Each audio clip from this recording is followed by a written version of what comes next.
अऊज़ु बिल्लाहि स्समीइल अलीम मिनश्शैतानिर रजीम बिस्मिल्लाहिर्रहमानिर्रहीम अल्हम्दुलिल्लाहिल अव्वल बिला अव्वलिन कान क़ब्लहु वल आखिर बिला आखिरिन यकुनु बअदह अल्लज़ी क़स्सरत अन रुअयतिही अब्सारुन नाज़िरीन व अजज़त अन नअतिही अवहामुल वासिफ़ीन वस्सलातु वस्सलामु अला अशरफिल अंबिया वल मुरसलीन व ख़ातमिन नबिय्यीन सय्यिदना व नबिय्यना व मौलाना अबुल क़ासिम मुहम्मद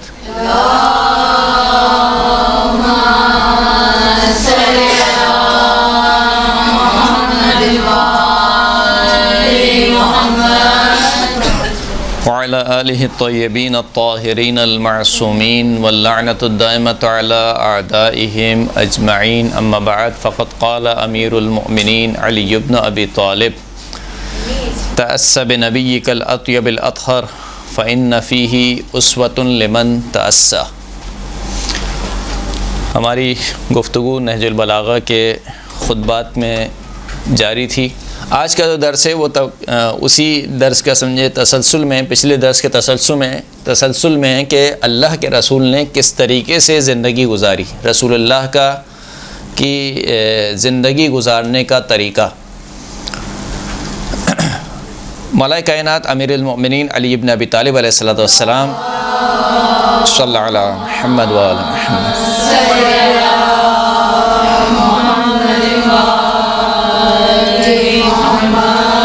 नहजुल बलागा खुतबा नंबर 160 इस खुतबे में मौला इरशाद फरमाते हैं कि तअस्सा बिनबिय्यिकल अत्यबिल अत्हर, अपने उस नबी की पैरवी करो जो कि तय्यब व ताहिर है। अत्यब यानी पाक व पाकीज़ा, अत्हर यानी ताहिर, पाक और पाकीज़ा है, ताहिर है, उस नबी की पैरवी करो।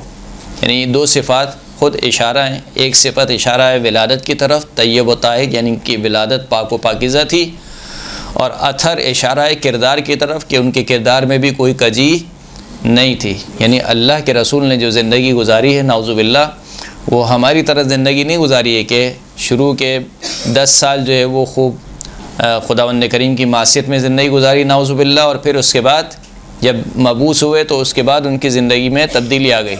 बल्कि नहीं, जब से वो पैदा हुए उनकी विलादत भी पाक व पाकीज़ा थी, और विलादत से लेकर उनकी वफ़ात शहादत तक जो रसूल खुदा ने ज़िंदगी गुजारी है वो तय्यब व ताहिर ज़िंदगी गुजारी है।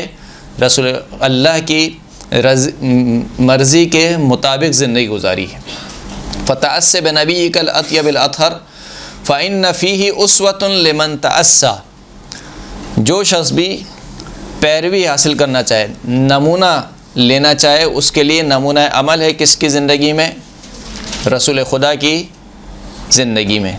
कुरान मजीद की वाज़ेह आयत है कि लक़द काना लकुम फ़ी रसूलिल्लाहि उस्वतुन हसना, हमारे हबीब हमारे रसूल की ज़िंदगी में तुम्हारे लिए बेहतरीन नमूना अमल मौजूद है। नमूना अमल क्या मतलब? यानी जब इंसान कोई बिल्डिंग बनाता है तो उससे पहले उसका एक मॉडल बनाता है, मॉडल को देखकर बिल्डिंग बनाई जाती है। अगर आपको समझ में नहीं आ रहा है कि ज़िंदगी कैसी गुजारनी चाहिए, आपको समझ में नहीं आ रहा है कि सखावत क्या होती है, अगर आपको समझ में नहीं आ रहा है कि मिसाल के तौर पर खुदावंद करीम की इबादत क्या होती है, खुदावंद करीम की बारगाह में तवाज़ु क्या होता है, तो रसूल खुदा की सीरत का मुताला कीजिए।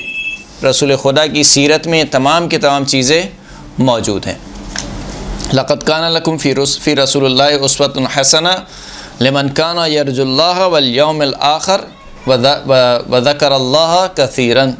कुरान मजीद सूरह मुबारक अहज़ाब आयत नंबर 21 के बेहतकीक तुम्हारे लिए हमारे रसूल की ज़िंदगी में, रसूलुल्लाह की ज़िंदगी में बेहतरीन नमूना अमल है उस शख्स के लिए कि जो अल्लाह से उम्मीद रखता है और रोज़े आखिरत पर ईमान रखता है और अल्लाह का कसरत के साथ ज़िक्र करता है। ऐसे शख्स के लिए हमारे रसूल की ज़िंदगी में बेहतरीन नमूना अमल मौजूद है।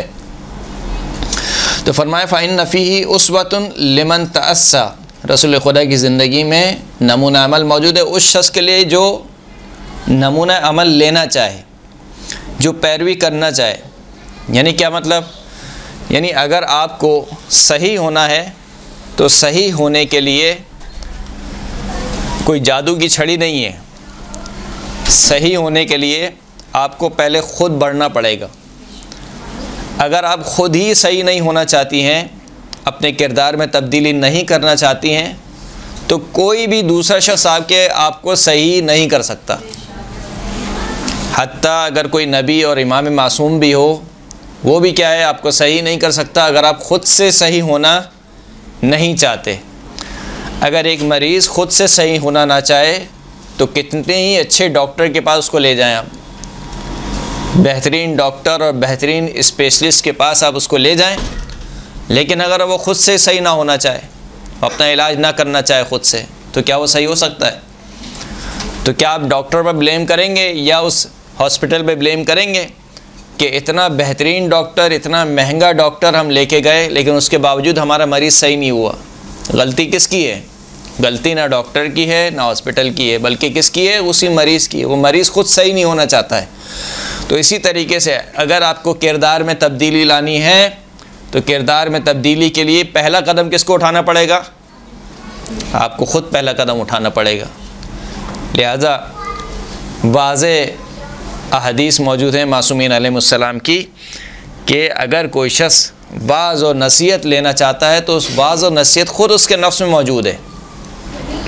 यहाँ तक कि एक हदीस का मफ़हूम ये भी है कि जो शख्स अपने नफ्स से वाज़ और नसीहत नहीं लेता, दूसरों का वाज़ और नसीहत करना उसके पर कोई असरअंदाज नहीं होता। लिहाजा लिमन तअस्सा से मुराद ये है कि जो शख्स सही होना चाहे, जो शख्स पैरवी करना चाहे। अगर एक शख्स पैरवी करना ही नहीं चाहता, एक शख्स सही होना ही नहीं चाहता, तो फिर उसके लिए रसूल खुदा की ज़िंदगी में नमूने अमल नहीं होगा।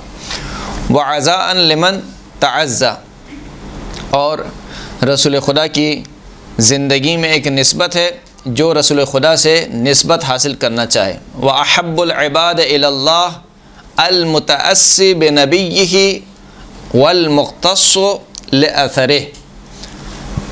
अल्लाह के बंदों में सबसे महबूब तरीन बंदा कौन है? खुदा का महबूब तरीन बंदा एक तो रसूल खुदा हैं। आइम्मा अथार को हटा के, औलिया खुदा को हटा के, अम्बिया को हटा के, यानी आम लोगों में खुदावंद करीम का महबूब तरीन बंदा कौन है, जिसे खुदावंद करीम सबसे ज़्यादा पसंद करता है? मौला कायनात फरमाते हैं कि अहब्बुल इबाद इलल्लाह अल मुतअस्सी बिनबिय्यिही। खुदावंद करीम का महबूब तरीन बंदा वो है जो उसके नबी की पैरवी करता है। जो रसूल खुदा की पैरवी करता है वो खुदावंद करीम का महबूब तरीन बंदा है। कहाँ से कह रहे हैं? कुरान मजीद की आयत है, कुल इन कुंतुम तुहिब्बूनल्लाह फत्तबिऊनी युहब्बिबकुमुल्लाह। सूरह मुबारक आले इमरान आयत नंबर 31। ए हबीब, आप इनसे कह दीजिए कि अगर तुम्हें अल्लाह से मोहब्बत का दावा है, फत्तबिऊनी, तो मेरी इत्तिबा करो। यानी अल्लाह से मोहब्बत की दलील क्या है? रसूल खुदा का इत्तिबा है। अगर आप रसूल खुदा के मुत्ती हैं, रसूल खुदा का इत्तिबा करने वाले हैं, तो इसका मतलब ये है कि आप अल्लाह के महबूब हैं। अहब्बुल इबाद इलल्लाह अल मुतअस्सी बिनबिय्यिही अल मुख्तस्सु लिअथरिही। और जो रसूल खुदा के कदम ब कदम चलने वाला है, यानी अपनी ज़िंदगी वैसे गुजारे कि जैसे अल्लाह के रसूल ने फरमाया है कि उन कवानीन और उन कवायद के मुताबिक ज़िंदगी गुजारी जाए। यहाँ तक बात हो गई रसूल खुदा की पैरवी के बारे में। ख़ुद रसूल खुदा ने कैसी ज़िंदगी गुजारी? फरमाया कि क़दमत दुनिया क़दमन, क़दमत दुनिया क़दमन। क़दमा कहते हैं किसी चीज़ को दांत के किनारे से खाना। जब आपको कोई चीज़ अच्छी नहीं लगती है या आपका पेट भरा हुआ होता है, तो आप क्या करते हैं? दांत के किनारे से उस चीज़ को थोड़ा थोड़ा खाते हैं।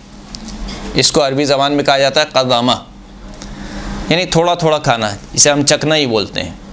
अगर किसी को भूख लगी हो तो क्या करता है? उंडेलता जाता है अपने मुंह में।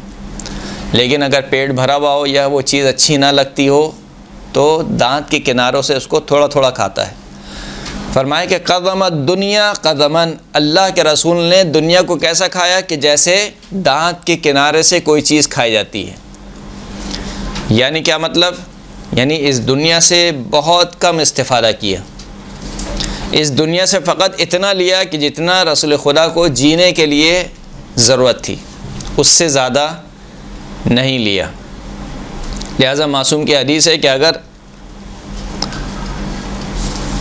तुम्हारे लिए वो चीज़ काफ़ी हो कि जो तुम्हारी ज़िंदगी गुजारने के लिए ज़रूरी है, तो इस दुनिया का थोड़ा भी तुम्हारे लिए काफ़ी है, और अगर तुम और की दौड़ में भाग गए तो इस पूरी दुनिया भी तुम्हारे लिए नाकाफ़ी है। इस जुमले का क्या मतलब है? इस जुमले का मतलब ये है कि अगर इंसान लिमिट ना लगाए, रोके ना अपने आप को, किफ़ायत और कनात का मफ़हूम अगर इंसान की ज़िंदगी में ना हो, तो फिर इंसान हमेशा भागता रहेगा, और की दौड़ में भागता रहेगा। पहले इंसान सोचेगा कि उसके पास अच्छा घर होना चाहिए, अच्छी गाड़ी होनी चाहिए। एक एक करके जब ये चीज़ें मिलती जाएंगी तो फिर इंसान रुकेगा नहीं, बल्कि कहेगा कि अभी मिसाल के तौर पर 120 गज़ का घर मिल गया है तो अब 200 गज़ का होना चाहिए, 200 गज़ का मिल जाएगा तो फिर 600 गज़ का होना चाहिए। इसी तरीके से और दीगर मामलात, छोटी गाड़ी है तो बड़ी गाड़ी होनी चाहिए, बड़ी है तो 2 होनी चाहिए, 2 हैं तो 3 होनी चाहिए। और दीगर मामलात में अगर इंसान कनाअत को मशाल राह करार ना दे, अपनी ज़िंदगी में शामिल ना करे, किफ़ायत को अपनी ज़िंदगी में शामिल ना करे, तो इंसान कभी भी इस और की दौड़ से बाहर नहीं निकल सकता। इअलमू अन्नमल हयातुद दुनिया लाइबुन व लहव व ज़ीनतुन व तफ़ाख़ुरुन बैनकुम व तकासुरुन फ़िल अम्वाल वल औलाद। सूरह हदीद की आयत है। जान लो कि ये दुनिया क्या है, फ़कत खेल व तमाशा है, खेल व तमाशे के अलावा कुछ नहीं है। व ज़ीनतुन व तफ़ाख़ुरुन, और 4 दिन की ज़ीनत के अलावा और एक दूसरे पर फ़ख्र फरोशी, खामखा का एक दूसरे पर क्या करना, फ़ख्र करना। जब इंसान के पास कुछ आ जाता है तो वो दूसरों को जतलाने की कोशिश करता है। अल्हम्दुलिल्लाह मेरे तो 4 बेटे हैं, अल्हम्दुलिल्लाह मेरी 4 बेटियां हैं, चारों की शादी हो गई है। अल्हम्दुलिल्लाह कहना अच्छी बात है, लेकिन इस सेंस में कि आप दूसरे के ऊपर फ़ख्र कर रहे हैं कि अल्हम्दुलिल्लाह खुदा ने मुझे अता किया है, अल्हम्दुलिल्लाह मुझे कोई बीमारी नहीं है, अल्हम्दुलिल्लाह मेरे बच्चों को कोई बीमारी नहीं है। ये अल्हम्दुलिल्लाह कहना दुरुस्त है, मैं फिर वही कह रहा हूँ, कलमात बुरे नहीं हैं, लेकिन कलमात जिस नीयत से कहे जा रहे हैं वो नीयत बुरी है। फ़ख्र करना दूसरे के ऊपर, फ़ख्र फरोशी, ये दुरुस्त और अच्छा काम नहीं है। बस औक़ात इंसान दुनियावी उमूर में भी फ़ख्र फरोशी करता है। अल्हम्दुलिल्लाह मेरी कोई नमाज़ शब क़ज़ा नहीं होती। आप जो कह रहे हैं अल्हम्दुलिल्लाह मेरी कोई नमाज़ शब क़ज़ा नहीं होती, तो किसको सुनाना चाह रहे हैं? अल्लाह को। तो अल्लाह के लिए नमाज़ पढ़ते हैं, अल्लाह को नहीं पता है? अल्लाह को मालूम है। इसका मतलब है कि किसी को सुनाना चाह रहे हैं, यानी किसी पर फ़ख्र करना चाह रहे हैं। तो बसा औक़ात फ़ख्र होता है दुनियावी उमूर में, और बसा औक़ात फ़ख्र होता है दीनी उमूर में। इन दोनों फ़ख्र से इंसान को बचना चाहिए, ये अच्छी सिफत नहीं है।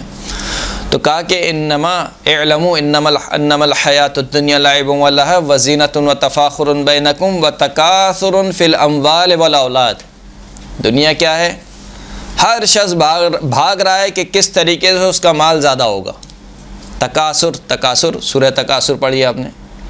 तकासुर यानी कसरत को तलब करना, ज़्यादा को तलब करना, और को तलब करना। खुदावंद करीम कह रहा है कि दुनिया की हकीकत क्या है कि यहाँ पर हर शख्स भाग रहा है कि किस तरीके से उसका माल ज़्यादा हो, किस तरीके से उसकी औलाद ज़्यादा हो। तो कहा कि अगर तुम्हारे लिए काफ़ी है तो दुनिया का थोड़ा भी तुम्हारे लिए काफ़ी है, और अगर तुम और की दौड़ में लग गए तो पूरी दुनिया भी तुम्हारे लिए काफ़ी नहीं है। तो अल्लाह के रसूल ने मौला कायनात की ताबीर के मुताबिक दुनिया से कितना इस्तिफ़ादा किया? ऐसे जैसे कोई शख्स दांत के किनारे से कोई चीज़ खाता है, यानी बहुत कम, जितनी ज़रूरत थी उतना इस्तिफ़ादा किया। यहाँ तक कि एक रिवायत भी मिलती है कि एक रोज़ अल्लाह के रसूल अपने असहाब के साथ जा रहे थे और देखा कि एक कूड़े के ढेर पर एक बकरी का बच्चा मरा हुआ पड़ा हुआ है। बकरी का बच्चा मरा हुआ, उसका कान भी कटा हुआ है। अल्लाह के रसूल रुके और अपने असहाब से पूछा कि कम युसावी हादा, ये जो बकरी का बच्चा है इसको कोई कितने में लेगा, यानी अगर इसको बेचा जाए कितने में लेगा? असहाब ने फरमाया कि लौ कान हय्यन लम युसावी दिरहमन, अगर ये ज़िंदा होता तब भी 1 दिरहम के बराबर नहीं बिकता। अब तो ये मरा हुआ है, बकरी का बच्चा, वो भी मरा हुआ है जिसका कान क्या है, कटा हुआ है। कहा कि अगर ये ज़िंदा होता फिर भी इसकी कीमत बहुत कम थी, अब तो ये मरा हुआ है, इसको तो कोई भी नहीं लेगा। उस वक्त अल्लाह के रसूल ने फरमाया कि खुदा की कसम, मेरे नज़दीक तुम्हारी इस पूरी दुनिया की कदर व कीमत क्या है, इस बकरी के मरे हुए बच्चे से भी पस्त है। ये तुम्हारी पूरी दुनिया है, दुनिया मेरे नज़दीक क्या है, इस बकरी के मरे हुए बच्चे से भी क्या है, पस्त है। जैसे मौला कायनात ने फरमाया कि जब वो अपनी जूतियाँ गाँट रहे थे तो इब्न अब्बास से पूछा कि इब्न अब्बास ने कहा कि मौला आप जूतियाँ गाँट रहे हैं कि अब ये गाँटने के काबिल नहीं है, यानी अब मरम्मत के काबिल नहीं है, मज़ीद इसको ठीक करने के काबिल नहीं है। तो मौला कायनात ने कहा कि ये कितने की बिकेगी? कहा इसको तो कोई फ्री में भी नहीं लेगा। तो कहा कि तुम्हारी ये खिलाफत और तुम्हारी ये हुकूमत मेरे नज़दीक इन जूतियों से भी ज़्यादा पस्तर है, कमतर है। ये चौथे इमाम, इमाम ज़ैनुल आबिदीन अलैहिस्सलातु वस्सलाम,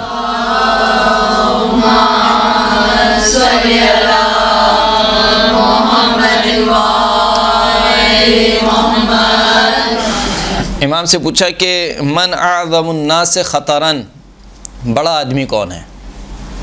आपके नज़दीक बड़ा आदमी कौन है? दुनिया में बड़ा आदमी किसे कहते हैं? दौलत ज़्यादा हो, चारों तरफ मसलन प्रोटोकॉल हो, उसका आगे पीछे 4-5 गाड़ियाँ हो, बड़ा सा बंगला हो।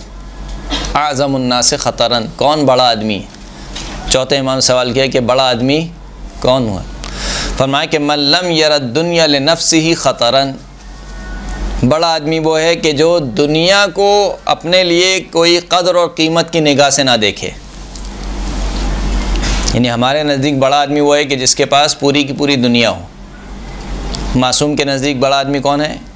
कि जिसके नज़दीक दुनिया की कोई कदर व कीमत ना हो। अच्छा, तमाम बातें जो हम कह रहे हैं, जैसे कि पिछले दर्स में या शायद उससे पिछले दर्स में भी हमने कहा था कि इन तमाम बातों का हरगिज़ ये मतलब नहीं है कि इंसान के पास अच्छी गाड़ी ना हो। इन बातों का हरगिज़ ये मतलब नहीं है कि इंसान के पास अच्छा घर ना हो। सब चीज़ें होनी चाहिए, अच्छी गाड़ी, अच्छा घर होने चाहिए। हत्ता कि मुस्तहब है कि इंसान का घर क्या हो, वसी हो।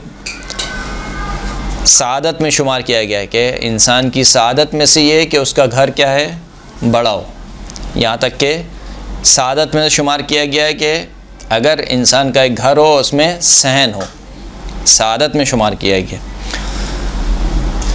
इसी तरीके से अगर आपका एक कारोबार चल रहा है और उस कारोबार को आप बढ़ाना चाहते हैं, वसअत देना चाहते हैं, तो ये वसअत देना शरई एतबार से मुस्तहब है, ताकि इस कारोबार की वसअत के ज़रिए से आप मज़ीद अपने अहल व अयाल को क्या कर सकें, वसअत दे सकें, उनकी ज़िंदगी में राहत पैदा कर सकें। तो ये तमाम चीज़ें अपनी जगह हैं। अभी जो बात हो रही है वो क्या बात हो रही है कि जब इंसान अपना हदफ और अपना मकसद क्या करार दे, यही दुनिया, ये चीज़ क्या है, मज़मूम है कि मैं तमाम तर तगो-दो और तमाम तर मेरे जीने का मकसद क्या हो जाए, दुनिया का हुसूल। इस चीज़ से मना किया गया है। लेकिन अगर दुनिया को इंसान हदफ करार दे रहा है ताकि उसकी आखिरत अच्छी हो जाए, तो फिर यही काम क्या हो जाता है, मुस्तहब हो जाता है। जैसे कि इमाम के एक सहाबी हैं, गालिबन मुफज्जल बिन उमर, छठे इमाम के सहाबी हैं, या कोई और सहाबी, उन्होंने इमाम से सवाल किया कि हमें ऐसा लगता है कि शायद हमारे दिल में दुनिया की मोहब्बत आ गई है। तो इमाम ने उनसे सवाल किया कि दुनिया को किस लिए कमाना चाहते हो? तो उन्होंने जवाब दिया कि दुनिया को इस वजह से कमाना चाहते हैं कि मैं पैसा आएगा तो उससे हज करूँगा, सदका दूँगा, अपने बच्चों पे ख़र्च करूँगा, अपने रिश्तेदारों पे ख़र्च करूँगा, अपना जो कर्ज़ है उसको अदा करूँगा। तो फरमाया कि हाज़ा मिनल आखिरा, बस इस मकसद के तहत अगर दुनिया कमा रहे हो तो ये दुनिया नहीं कमा रहे हो बल्कि आखिरत कमा रहे हो। यानी अगर तो इसका मतलब ये हुआ कि मकसद तयन करता है कि आया ये मज़मूम है या महबूब है। तो अल्लाह के रसूल ने दुनिया से कितना इस्तिफ़ादा किया, जैसे कोई शख्स दाँत के किनारे से कोई चीज़ खाता है। वलम युइरहा तरफन, अल्लाह के रसूल ने नज़र उठा के भी दुनिया को नहीं देखा, नज़र उठा के भी दुनिया को नहीं देखा। बहुत से लोग होते हैं कि जब वो उनकी सियासत शुरू होती है तो उनकी माली हालत जो है वो इतनी अच्छी नहीं होती, लेकिन जब वो सियासत के उरूज पर आ जाते हैं तो फिर उनके माली हालात क्या होते हैं, अच्छे हो जाते हैं। ऐसा है या नहीं है? अल्लाह के रसूल ने अपनी तहरीक शुरू की मक्का से, 13 साल मक्का में, 10 साल मदीने में, यहाँ तक कि मदीने में हुकूमती रियासत बन चुकी है, यानी मुसलमान हुकूमत का क़याम हो चुका है। और उस मुसलमान हुकूमत के लीडर कौन हैं? अल्लाह के रसूल हैं। लेकिन अल्लाह के रसूल वही जिस तरीके से मक्का में उनकी ज़िंदगी थी, बैनी वही तरीके मदीने में। तकिया नहीं है, बल्कि तकिए की जगह क्या है? सराना, ईंट है। इसी तरीके से एक फ़र्श बिछा हुआ है ज़मीन पर, उसी पर सोते हैं। और आखिर वक्त तक अल्लाह के रसूल के हालात ऐसे ही रहे, यहाँ तक कि इतनी जंगें हुई और तमाम जंगों में माल गनीमत भी मिला। जब माल गनीमत मिला तो सबसे पहला हिस्सा जो है वो अल्लाह के रसूल का है। लेकिन उसके बावजूद अल्लाह के रसूल के हालात वैसे के वैसे ही रहे। और जब अल्लाह के रसूल इस दुनिया से रुखसत हुए तो उस वक्त भी जो रसूल खुदा के हुजरे की हालत थी वो देखने के काबिल थी। काश के उस हुजरे को उसी तरीके से बाकी रखा जाता ताकि तमाम मुसलमान दुनिया को मालूम होता कि मुसलमानों का जो लीडर था वो किस हाल में इस दुनिया से रुखसत हुआ। तो अल्लाह के रसूल ने इस दुनिया को आँख उठाकर भी नहीं देखा, यानी दुनिया इंतहाई पस्त थी मासूमीन की निगाह में। क्यों पस्त थी? क्योंकि वो दुनिया को इसकी हकीकत से जानते थे। यानी आज आपके और मेरे लिए खुम्स देना बहुत एक आफत हो जाती है, मुसीबत हो जाती है। यानी मैं अगर हिसाब करूं आखिर में और देखूं कि लाख रुपए बच रहे हैं तो 20,000 रुपये दे दूं, 20,000 रुपये खुम्स दे दूं, तो बड़ा खैर देना तो है क्योंकि वाजिब है। हम तो वही काम करते हैं जो वाजिब होता है जिसके ऊपर यानी बकौल किसी के कि हम फ़कत डंडों से बचने के लिए इबादत करते हैं, डंडे ना पड़े आखिरत में। तो बहुत बसा औक़ात गिरा गुज़रता है, भारी गुज़रता है कि यार ये 20,000 रुपये कैसे दे दूँ। लेकिन वही मौलाए कायनात हैं, जंग करके आ रहे हैं, माल गनीमत में सबसे ज़्यादा हिस्सा मौलाए कायनात को मिलता है। लेकिन जब घर पे आते हैं तो कुछ भी हाथ में नहीं होता, सब का सब राय खुदा में देकर आते हैं। लिबास ख़रीदने जा रहे हैं तो ग़ुलाम कंबर के लिए अच्छा लिबास ख़रीदते हैं और कहते हैं कि ग़ुलाम क्योंकि तुम जवान हो, तुम पर यह लिबास ज़्यादा अच्छा लगेगा, मैं बूढ़ा हो चुका हूँ। हालांकि रिश्ता क्या है कंबर का और मौला कायनात का? एक आका है और एक ग़ुलाम है। यानी ग़ुलाम उस माने में ग़ुलाम है कि जो ज़माने जाहिलियत में जैसे ग़ुलाम होते थे, ग़ुलामों की कोई वैल्यू नहीं होती थी उनके ज़माने में। ग़ुलामों को जानवरों की तरह हाँकते थे। ऐसे माहौल में, ऐसे माशरे में अहले बैत अताहार ने किस तरीके से ग़ुलामों की तरबियत की और किस तरीके से समझाया कि देखो अगर ये ग़ुलाम भी है तो लेकिन इंसान है, कि जनाब फ़िज़्ज़ा कनीज़ हैं लेकिन उसके बावजूद नहीं, फ़िज़्ज़ा एक दिन तुम काम करोगी, एक दिन मैं काम करूँगी। आकाज़ादी हैं, शहज़ादी हैं, लाया ही इसीलिए गया है कि घर के काम करें। लेकिन उसके बावजूद यहाँ तो बहू और क्या कहते हैं उसमें नन में झगड़ा होता रहता है। वो कहते हैं कि नहीं आज मेरा काम का दिन नहीं है, वो कहते हैं नहीं आज मेरे काम का दिन नहीं है, ये मेरा काम नहीं था, ये मेरा काम नहीं था, ये फ़लाँ का काम था, ये फ़लाँ ने ख़राब किया।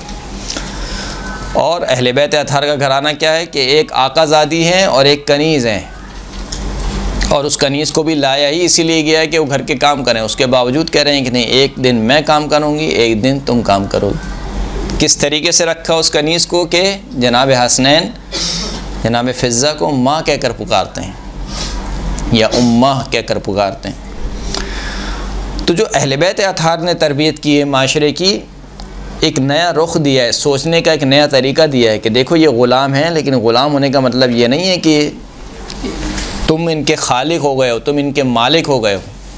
इनका खालिक और मालिक खुदावंद करीम है, जिस तरीके से तुम्हारा खालिक और मालिक खुदावंद करीम है। इनको तुम रिक्स नहीं देते हो, सबको रिक्स देने वाला कौन है? खुदावंद करीम है। आजकल के दौर में भी अगरचे के ग़ुलाम की इस्तिलाह नहीं है, लेकिन जो काम करने वाले हैं, कुछ सेठ अफराद हैं, वो यही समझते हैं कि गोया हम इनको रिक्स देते हैं, यानी अपने मातहत काम करने वालों को, मज़दूरों को, या जो भी उनके ऑफिस वगैरह में काम करते हैं, तो वही जो पिछले दर्स में हमने कहा था कि जो जाहिलियत है, जाहिलियत की एक नौ चेंज हो गई है, शक्ल व सूरत चेंज हो गई है, लेकिन वही जाहिलियत अभी तक चलती हुई आ रही है। चौथे इमाम क्या किया करते थे?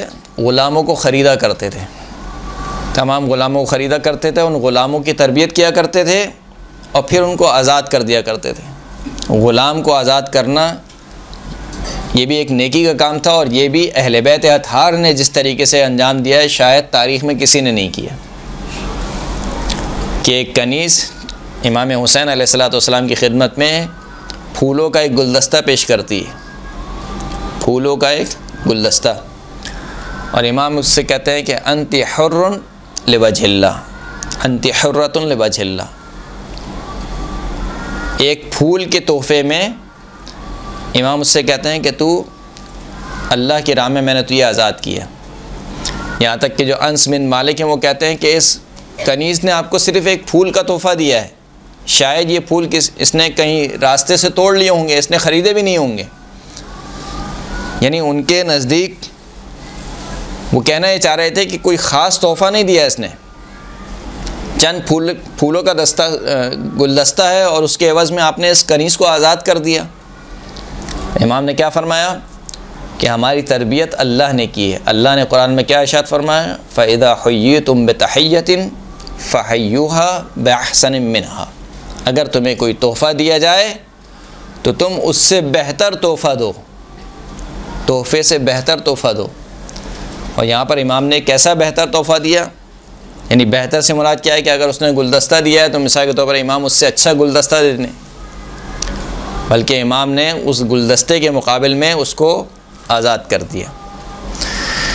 तो इसी तरीके चौथे इमाम भी ग़ुलाम ख़रीदते थे और फिर ग़ुलामों को आज़ाद कर दिया करते थे। लम युइरहा तरफ़न, अल्लाह के रसूल ने इस दुनिया को आँख उठा के भी नहीं देखा। अहदमु अहल दुनिया कशहन, अहले दुनिया में से अल्लाह के रसूल वो हस्ती थे कि जिनका शिकम सबसे ज़्यादा लागर था, यानी पेट भर के कभी खाना नहीं खाया अल्लाह के रसूल ने। और ये पूरी ज़िंदगी के हालात बयान कर रहे हैं, यानी मक्का से लेकर, मक्का की ज़िंदगी से लेकर और मदीना की ज़िंदगी तक अल्लाह के रसूल ने कभी पेट भर कर खाना नहीं खाया। अअज़मुन्नास अहदम अहल दुनिया कशहन व अखमसुहुम मिन दुनिया बतनन, और रसूल खुदा का जो शिकम मुबारक था, जो रसूल खुदा का पेट था, वो अहले दुनिया में से सबसे ज़्यादा जो भूखा तरीन शख्स हो वो रसूल खुदा थे। यानी ऐसा नहीं था कि रसूल खुदा को भूख नहीं लगती थी, यानी शायद आप कहें कि नाउज़ुबिल्लाह रसूल खुदा को शायद कोई बीमारी थी, इस वजह से कम खाते थे और इस वजह से उनका पेट नहीं निकलता था। नहीं, अल्लाह के रसूल ठीक ठाक बिल्कुल सालिम थे, सेहतमंद थे, भूख भी लगती थी, लेकिन उसके बावजूद कम खाते थे, बहुत कम खाते थे। उरिदत अलैहि दुनिया फ़अबा अन यक़बलहा, ऐसा नहीं है कि दुनिया अल्लाह के रसूल को पेश नहीं की गई, अल्लाह के रसूल को दुनिया पेश की गई, लेकिन अल्लाह के रसूल ने मना कर दिया। यहाँ तक कि वो कुफ़ार और मुशरिकीन मक्का की ज़िंदगी में अल्लाह के रसूल से कहते थे कि जनाब अबू तालिब से कहते थे कि अपने भतीजे से कहो कि अगर इसको माल चाहिए तो हम इसे माल देने को तैयार हैं, अगर इसे औरत चाहिए तो ख़ूबसूरत तरीन इसको औरत देने को तैयार हैं, जायदाद चाहिए अच्छी तरीन जायदाद देने को तैयार हैं, ये इस दीन से दस्तबरदार हो जाए, ये जो तबलीग कर रहा है इस तबलीग से दस्तबरदार हो जाए। इस पर अल्लाह के रसूल ने क्या जवाब दिया?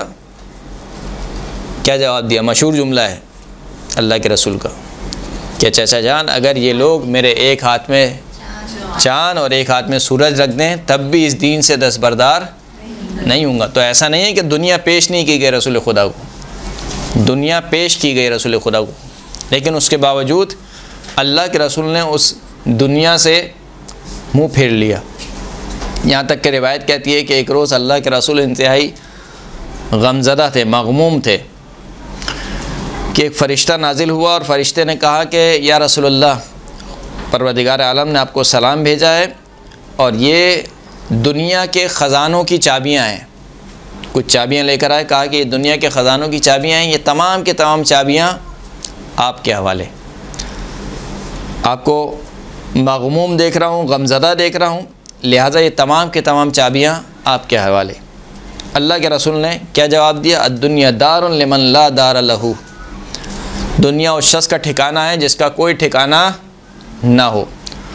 वलहा जमा मल्ला अक़ल लहू, दुनिया के लिए वो शख्स जमा करता है जिसके पास अक़ल ना हो। अहमक इंसान होता है जो इस फ़ानी दुनिया के लिए क्या करता है? जमा करता है। तो लिहाजा अल्लाह के रसूल के पास दुनिया पेश की गई, लेकिन अल्लाह के रसूल ने इस दुनिया को कबूल करने से इनकार कर दिया। वअलिमा अन्नल्लाह सुब्हानहु अबग़ज़ा शैअन फ़अबग़ज़हु व हक़्क़र शैअन फ़हक़्क़रहु व सग़्ग़र शैअन फ़सग़्ग़रहु। बस अल्लाह के रसूल जानते थे कि परवरदिगार आलम एक चीज़ से क्या रखता है? नफ़रत करता है। लिहाजा अल्लाह के रसूल ने भी उस चीज़ से नफ़रत की। अल्लाह के रसूल जानते थे कि खुदावंद करीम ने एक चीज़ को हक़ीर करार दिया है, तो अल्लाह के रसूल भी उसको हक़ीर शुमार करते थे। जानते थे कि परवरदिगार आलम ने एक चीज़ को इंतहाई छोटा और कम अहमियत और बेवक़्त करार दिया है, तो अल्लाह के रसूल भी उसको छोटा, कम और बेवक़्त करार देते थे। फिर फरमाते हैं कि वलौ लम यकुन फ़ीना इल्ला हुब्बुना मा अबग़ज़ल्लाहु व रसूलुहु व तअज़ीमुना मा सग़्ग़रल्लाहु व रसूलुहु लकफ़ा बिही शिक़ाक़न लिल्लाहि व महाद्दतन अन अम्रिल्लाह। बहुत अहम जुमला है मौला कायनात का। अगर आपको देखना हो कि आया आप अल्लाह और उसके रसूल के दुश्मन हैं या दोस्त हैं, तो इस जुमले पर अमल कीजिए। मौला कायनात फरमाते हैं कि अगर हमारे अंदर कोई खूबी ना हो सिवाय इस खूबी के कि जिस चीज़ से अल्लाह और उसका रसूल नफ़रत करता है हम उसको पसंद करें, और जिस चीज़ को अल्लाह और उसका रसूल कम शुमार करता है हम उसको बड़ा शुमार करें। अगर हमारे अंदर फ़कत ये खूबी हो, यानी हम नमाज़ भी पढ़ते हैं, हम रोज़ा भी रखते हैं, हम ज़कात भी देते हैं, सब कुछ करते हैं, लेकिन उसके बावजूद जिस चीज़ को अल्लाह और उसका रसूल कम शुमार करता है हम उसको बड़ा शुमार करें। हमारी आँखों में वो बड़ी हो वो चीज़। जिस चीज़ से अल्लाह और उसका रसूल नफ़रत करता है हम उस चीज़ से मोहब्बत करें। तो नमाज और रोज़े होने के बावजूद, तमाम चीज़ें होने के बावजूद मौला कायनात फरमाते हैं कि लकफ़ा बिही शिक़ाक़न लिल्लाह, यही सिफ़त अल्लाह और उसके रसूल से दुश्मनी के लिए काफ़ी है। कौन सी सिफत काफ़ी है? अगर जाग रहे हैं तो जिस चीज़ को अल्लाह नहीं पसंद करता उस चीज़ को हम करते। हाँ, जैसे कि हम दुनिया को ज़्यादा पसंद करते हैं। जिस चीज़ से अल्लाह और उसका रसूल नफ़रत करता है हम उससे मोहब्बत करें। जिस चीज़ को अल्लाह और उसका रसूल छोटा शुमार करता है हम उसको बड़ा शुमार करें। सिर्फ समझने की बात है। अगर हमारी आइडियोलॉजी ये हो, हमारा नज़रिया ये हो कि एक चीज़ कि जो अल्लाह और उसके रसूल के नज़दीक महबूब नहीं है, अल्लाह भी नफ़रत करता है और अल्लाह का रसूल भी उससे नफ़रत करता है, हम उससे मोहब्बत करें। और एक चीज़ जो अल्लाह और अल्लाह के रसूल के नज़दीक बहुत छोटी हो, बेवक़्त हो, हम कहें कि नहीं ये मिल जाए तो इसका मतलब है कि सब कुछ मिल गया, हमारी ड्रीम लाइफ ही वो। तो मौला कायनात फरमाते हैं कि यही चीज़ काफ़ी है। किस चीज़ के लिए? अल्लाह और उसके रसूल से दुश्मनी के लिए। जबकि खुदावंद करीम कुरान मजीद में सूरह मुबारक निसा आयत नंबर 115 में क्या इरशाद फरमाता है कि वमन युशाक़िक़िर रसूल मिन बअद मा तबय्यन लहुल हुदा व यत्तबि' गैर सबीलिल मुमिनीन नुवल्लिही मा तवल्ला व नुस्लिही जहन्नम व साअत मसीरा। जो शख्स भी अल्लाह के रसूल को क्या करे? अल्लाह के रसूल से अलल ऐलान दुश्मनी करे, बाद इसके कि उसके लिए हिदायत के रास्ते वाज़े हो जाएं, उसके बावजूद रसूल खुदा की मुखालफत करे और उस रास्ते की इत्तिबा करे जो कि मोमिनीन का रास्ता नहीं है, तो खुदावंद करीम फरमाता है कि हम ऐसे शख्स को उसी तरफ फेर देते हैं जहाँ वो जाना चाहता है। यानी आप समझते हैं कि दुनिया कोई बहुत ही आला चीज़ है, बहुत अच्छी चीज़ है, तो सही है, खुदावंद करीम आपको दुनिया की तरफ ही मशगूल रखेगा, तौफीक ही नहीं देगा कि आप दुनिया को छोड़कर दीन की तरफ आएँ। लिहाजा वो आपको आपके हाल पर छोड़ देगा। और इंसान के लिए सबसे बड़ा अज़ाब क्या है कि खुदावंद करीम किसी को उसके हाल पर छोड़ दे। लिहाजा हम दुआ करते हैं, क्या दुआ करते हैं कि ला तकिलनी इला नफ्सी तरफ़त ऐनिन अबदा, परवरदिगार पलक झपकने के बराबर भी मुझे मेरे हाल पर न छोड़ना। इसलिए कि परवरदिगार आलम ने अगर मुझे मेरे हाल पर छोड़ दिया तो फिर कौन है कि जो मुझे नजात देगा। फरमाते हैं कि जो शख्स भी, खुदावंद करीम फरमाता है कि जो शख्स हिदायत आ जाने के बावजूद अल्लाह के रसूल से दुश्मनी इख्तियार करे, मुखालफत करे और उस रास्ते की पैरवी करे जो कि मोमिनीन का रास्ता नहीं है, तो हम उसको उसी तरफ मोड़ देते हैं जहाँ पर वो मुड़ना चाहता है। व नुस्लिही जहन्नम व साअत मसीरा, और आखिरत में भी हम उसको जहन्नम में छोड़ेंगे, जहन्नम तक पहुँचा के छोड़ेंगे। व साअत मसीरा, और जहन्नम बहुत ही बुरा ठिकाना है। एक सलावत पढ़े मोहम्मद व आले मोहम्मद।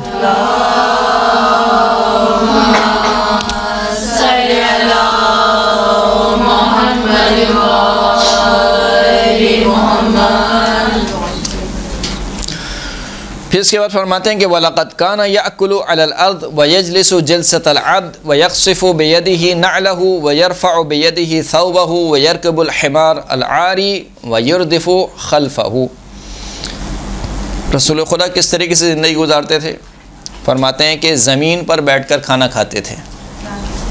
ज़मीन पर बैठकर खाना खाना मुस्तहब है। कि आजकल हमारे यहाँ क्या रिवाज आ गया? डाइनिंग टेबल, कुर्सी और टेबल, उसके ऊपर बैठकर माशाल्लाह से और 3-4 चम्मच और फिर खाना तनावुल किया जाता है। अल्लाह के रसूल का तरीक़ाकार क्या था? काना याकुलु अल अर्ज़, ज़मीन पर बैठकर खाना खाया करते थे। व यजलिसु जलसतल अब्द, ज़मीन पर भी बादशाहों की तरह नहीं बैठते थे अकड़ कर, टांगे फैला कर, नहीं, ज़मीन पर बैठते थे जैसे ग़ुलाम बैठता है। कौन बैठते हैं? यानी वो जो सरदार अंबिया है, जो सरदार अंबिया है वो ज़मीन पर बैठकर खाना खाया करते थे और ज़मीन पर ऐसे बैठा करते थे कि जैसे कोई ग़ुलाम बैठता है। व यक़सिफ़ु बियदिही नअलहु, ख़ुद अपने हाथों से अपनी जूतियाँ गाड़ते थे। हालांकि असहाब मौजूद थे, कुछ ग़ुलाम भी मौजूद थे, अल्लाह के रसूल दे सकते थे। कोई सहाबी नहीं तो कम से कम मौला कायनात को तो दे सकते थे अपनी जूती कि अली मेरी जूती काट दो, कंबर तुम ये मेरी, सलमान तुम ये मेरी जूती काट दो, या और दीगर असहाब में से किसी सहाबी से कह सकते थे। और सहाबा शरफ़ समझते इस बात को, इसलिए कि इससे बड़ा और क्या शरफ़ होगा किसी के लिए कि वो रसूल खुदा की, यानी मशहूर हो जाए इस नाम से कि ये रसूल खुदा की जूतियाँ गाटने वाला है। लेकिन उसके बावजूद अल्लाह के रसूल अपने हाथ से अपना काम किया करते थे। ये समझाना चाह रहे हैं कि किस कदर सादा ज़िंदगी अल्लाह के रसूल ने गुजारी है, बावजूद इसके कि एक पूरी इस्लामी हुकूमत और पूरी रियासत के मालिक हैं सरकार ख़त्मी मर्तबा, उसके बावजूद ज़मीन पर बैठकर खाना खाते थे, ग़ुलामों की तरह ज़मीन पर बैठते थे और अपनी जूतियाँ खुद गाड़ते थे। वयरफ़अु बियदिही वयरक़अु बियदिही थौबहु, यहाँ तक कि अपने लिबास को पैबंद भी खुद लगाते थे। कितनी ज़ौजात थी रसूल खुदा की? 11 ज़ौजात। मरते वक्त कितनी थी? 9 ज़ौजात। हम क्या करते हैं, हमारा माशरा क्या है, हम इस काम को समझते हैं कि खुसूसन मर्द हज़रात ये समझते हैं कि गोया ये ज़िल्लत वाले काम हैं। घर की झाड़ू लगा दी तो समझेंगे यार कोई देख ना ले, किसी को पता ना चल जाए कि मैंने आज घर की झाड़ू लगाई है, किसी को पता ना चल जाए कि आज मैंने कपड़े धोए हैं, किसी को पता ना चल जाए कि आज मैंने बर्तन धोए हैं। हालांकि ये सारे काम मौला कायनात से बढ़कर कोई मर्द हो सकता है कि ख़ुद मौला कायनात के लिए कह रहे हैं कि रसूल खुदा फरमाते हैं कि लअउतियन्न रायत रजुलन लअउतियन्न रायत गदन रजुलन, कल मैं आलम किसको दूंगा? मर्द को दूंगा। और दिया किसको? मौला कायनात को। उसके बावजूद मौला कायनात ने ये तमाम काम मिलकर जनाब सैयदा के साथ किए हैं। घर की झाड़ू भी लगाई है, घर को साफ़ सुथरा भी किया है। तो इन कामों का ताल्लुक़ कहीं से भी फ़कत औरतों से नहीं है। ये जो एक हमारे माशरे में बहरहाल कुछ चीज़ें गलत राइज हो गई हैं और ऐसी गलत राय हो चुकी हैं कि अच्छे खासे मुतदय्यन अफराद भी अगर उनसे कहा जाए कि आप अपने कपड़े ख़ुद इस्त्री कर लें तो गोया वो अपनी शान के ख़िलाफ़ समझते हैं कि मैं अपने कपड़े ख़ुद इस्त्री करूं, लोग क्या कहेंगे, दोस्त क्या कहेंगे मेरे। एक दिन अगर ज़ौजा बीमार हो जाए या बीमार ना भी हो, मिसाल के तौर पर आपने बर्तन धो लिए तो उसमें कौन सी क़यामत आ गई। एक दिन अगर आपने घर की झाड़ू लगा दी तो उसमें कोई क़यामत की बात नहीं है। ये काम सब हमारे आइम्मा ने भी किए हैं। रसूल खुदा कह रहे हैं कि ख़ुद अपने हाथ से रफ़ू किया करते थे, पेवन लगाया करते थे। हालांकि ये काम हमारे माशरे में किसका काम है। एक बटन भी टूट जाता है तो आज शौहर बुलाता है बीवी को, वो बीवी चाहे जितनी बीमार क्यों ना हो, लेकिन ये बटन टूट गया है तो टाकेगी कौन, बीवी टाकेगी। अब या तो टाकना नहीं आता है या जो है वो एक खामखा का हिसाब कहना चाहिए कि अनानियत, और जिसे कहना चाहिए मर्दानगी को हमने इन बातों में समझ लिया है कि मर्दानगी ये है कि मैं कोई घर का काम नहीं करूँगा। यानी हम इस चीज़ को मर्दानगी समझते हैं कि मेरी बीवी सही और सालिम होते हुए ना मैं घर की झाड़ू लगाऊं, ना मैं घर का कोई काम करूं, ना बर्तन धोऊं, ना कपड़े इस्त्री करूं, सारे काम किसके हैं, बीवी के हैं। अगर मैंने कर लिया इसका मतलब ये कि मेरी मर्दानगी पे क्या हो गया, हर्फ आ गया। हालांकि ऐसा नहीं है।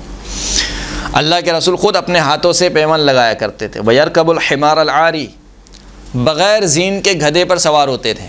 गधे पर सवार होना यानी गधा सबसे जो निचले दर्जे की सवारी शुमार होती थी, वो गधा शुमार होती थी। सबसे निचले दर्जे की सवारी उस दौर में शुमार होती थी, वो क्या है, घड़ा। गधा भी बग़ैर ज़ीन के यानी सवार होते थे गधे पर, वो भी बग़ैर ज़ीन के। वयुरदिफ़ु खल्फ़हु, और अकेले सवार नहीं होते थे। जब भी सवार होते थे कोशिश करते थे कि कोई शख्स मिल जाए पैदल चलने वाला, उसको हम पीछे सवार कर लें। वयकून सित्रु अला बाब बैतिही फ़तकून फ़ीही तस्वीर फ़यक़ूलु या फ़ुलाना लिअहद अज़वाजिही ग़य्यबीही अन्नी फ़इन्नी इज़ा नज़रतु इलैही ज़करतु दुनिया व ज़ख़ारिफ़हा। रसूल खुदा के हुजरे पर एक मरतबा उनकी किसी ज़ौजा ने एक पर्दा लटका दिया, जैसे हमारे घरों के दरवाज़े पर पर्दे लटके होते हैं। पर्दा लटका दिया और उस पर्दे में कुछ तस्वीरें बनी हुई थी, यानी आप कह सकते हैं कि थोड़ा सा लग्जरी टाइप का था। थोड़ा सा क्या बल्कि मामूली होगा, लेकिन अल्लाह के रसूल की निगाह में वो थोड़ा सा लग्जरी टाइप का था पर्दा। यानी एक होता है पर्दा, सादा पर्दा, और एक जिस पे नक्श व निगार बने हो। तो वो रसूल खुदा की किसी ज़ौजा ने उस पर्दे पर, उस दरवाज़े पर लटका दिया। तो अल्लाह के रसूल ने अपनी उस ज़ौजा से कहा कि ग़य्यबीही अन्नी, इस पर्दे को मेरी निगाहों से गायब करो, हटाओ इस पर्दे को। क्यों हटाओ? फ़इन्नी इज़ा नज़रतु इलैही ज़करतु दुनिया व ज़ख़ारिफ़हा, जब मैं इस पर्दे की तरफ देखता हूँ तो मेरे दिल में दुनिया और दुनिया की रानाई और दुनिया की रंगीनी का ख़याल मेरे जहन में आने लगता है, लिहाजा इस पर्दे को यहाँ से हटा दो। हालांकि कोई हराम काम नहीं है, कोई हराम काम नहीं है, इंसान के पास अच्छा पर्दा हो, हराम काम नहीं है। लेकिन उसके बावजूद अल्लाह के रसूल, क्योंकि उनकी ज़िम्मेदारियाँ कुछ और हैं। एक तो अल्लाह के रसूल हैं, दूसरा एक कि पूरी इस्लामी हुकूमत के सरबरा हैं। लिहाजा इस्लामी हुकूमत का जो सरबरा होता है उसकी ज़िंदगी कैसे गुजरनी चाहिए, जो उस माशरे में माशी एतबार से सबसे पस्तरीन शख्स है वैसी ज़िंदगी उसकी गुजरनी चाहिए। हमारे माशरे में उल्टा है, जो मुल्क का सरबरा है उसी के पास सब कुछ है, आवाम के पास कुछ भी नहीं है। जबकि ना रसूल खुदा ने ऐसी ज़िंदगी गुजारी, और मौला कायनात को भी जब ज़ाहिरी खिलाफत मिली तो मौला कायनात ने भी ऐसी ज़िंदगी नहीं गुजारी। यहाँ तक कि जो मौला कायनात के वज़रा थे, उन वज़रा को भी भेज दिया जाता था। एक को वज़ीर बनाकर भेजा किसी शहर में। जब लोगों ने उस शख्स को आते हुए देखा तो कहा कि तुम कौन हो? कहा कि मैं जो है वो वज़ीर बनाकर भेजा गया हूँ इस शहर में। तो लोग हंसने लगे। कहा कि क्यों हंस रहे हो? कहा इस वजह से हंस रहा हूँ कि तुम कह रहे हो कि तुम वज़ीर हो और तुम एक गधे पर सवार हो के आ रहे हो। इस सलात पढ़े मोहम्मद व आले मोहम्मद।